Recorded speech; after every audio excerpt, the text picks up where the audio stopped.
How to change your debit card on Wise. Need to update your payment method?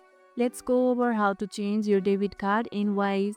Wise does not have a replace button, but here's how to do it. First, remove your current debit card by heading to Settings or Payment Methods.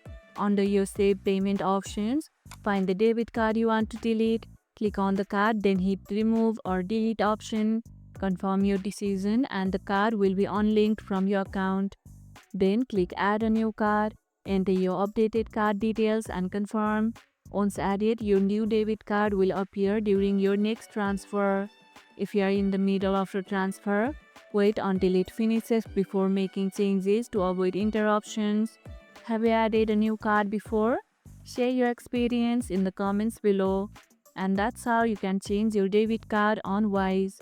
And if this video helped, hit the like button, share it, subscribe and leave a comment. Thanks for watching and I'll see you in the next one.